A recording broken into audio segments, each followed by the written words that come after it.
அப்படி ஒரு அம்மா இருந்திருக்காங்க. பரீட்சை தான் பரீட்சையை ஒரு 10 பறிக்கப்படாது, ஊறுகாயாவது போட்டிருப்பேன். மொத்த மாங்காயை வாங்கி கொண்டு வந்து அதே டவுசருக்குள்ளே போட்டிருக்கிய, எலி கிளி கடிச்சா யாருடா பார்க்குறது?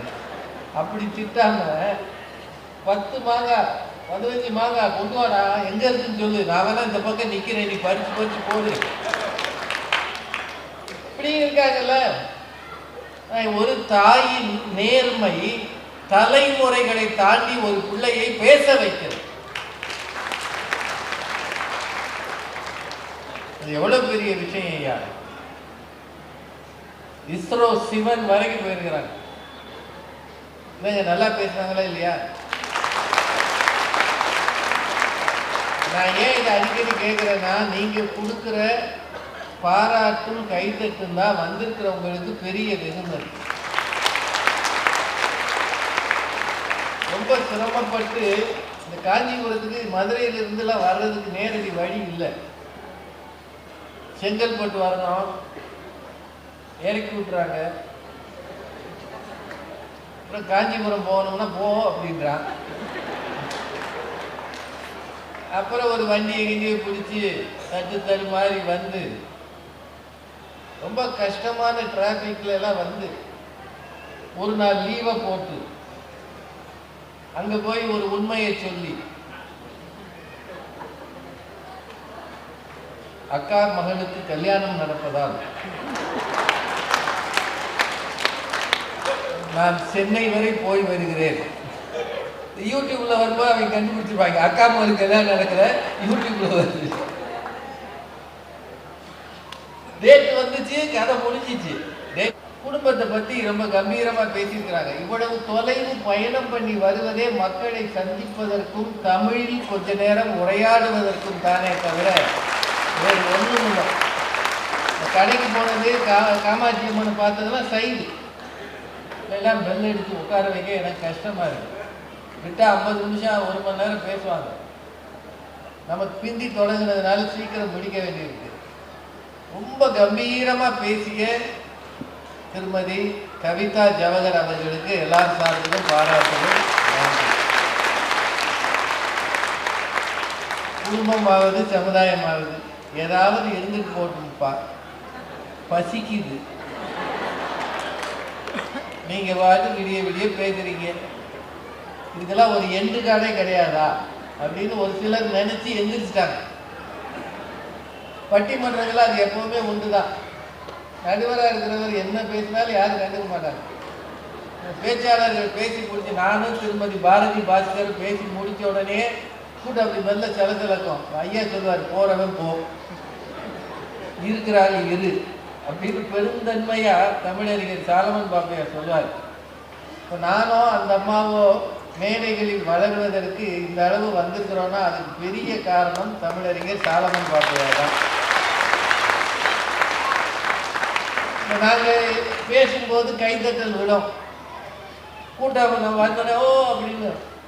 அதெல்லாம் பார்த்து ஒரு தகப்பனாக அவருக்கு வளரட்டும் பிள்ளைகள்னு காட்டுறாரு இல்லையா? இது வீட்டுக்குள்ள இருக்கா, சமுதாயத்தில் இருக்கா?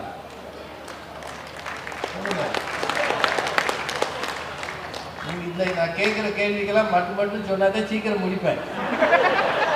நேரம் வேற ஆயிடுச்சு. எங்க அந்த அம்மா டாக்டர் அனுராதா, இன்னொரு 5 நிமிஷம் எடுத்துக்கலாமா? இல்லை, அவங்க இப்பவே முன்னாடி போய் நிற்கிறாங்க. எங்களுக்கு முடிக்க சொல்லி நிறைய சிக்னல் வரும்.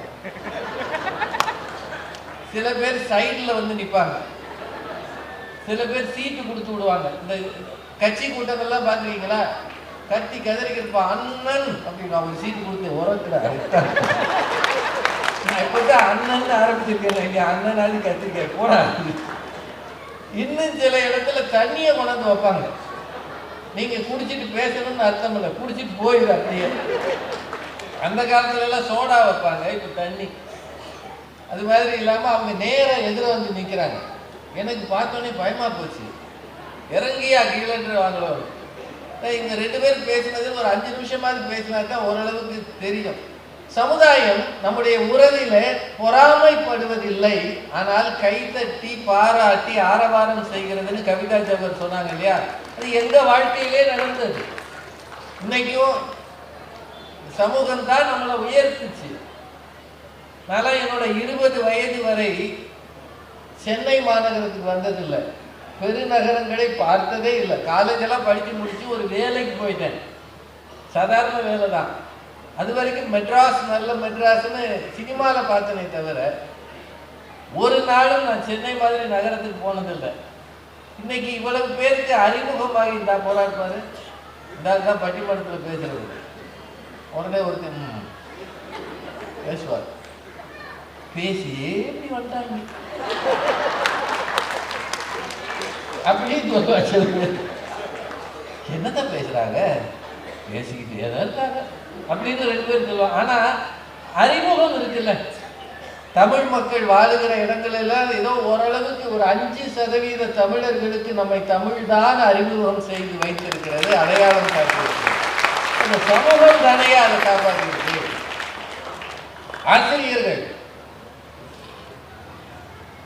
ஆசிரியர்கள் தான் உங்களிடம் இருக்கிற ஆற்றலை கண்டு சொல்லுவார்கள்.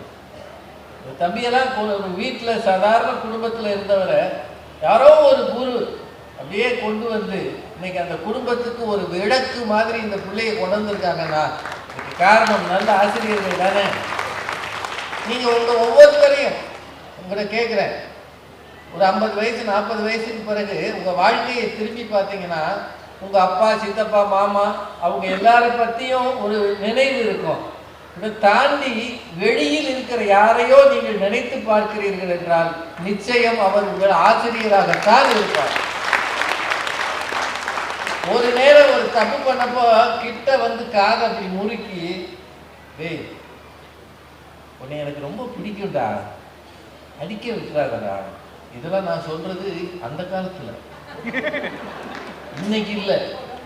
இன்னைக்கு கிட்ட வந்தாலே அவன் நோட்டை எடுத்துக்கிறான். காவல்துறை அதிகாரி அவர்கள் சமூகத்துக்கு என்னுடைய ஆசிரியர் என்னை கை ஓங்குகிறார் என்பதால் கடுமையான நடவடிக்கை எடுக்கும்படி பணிவோடு கேட்கிறேன்.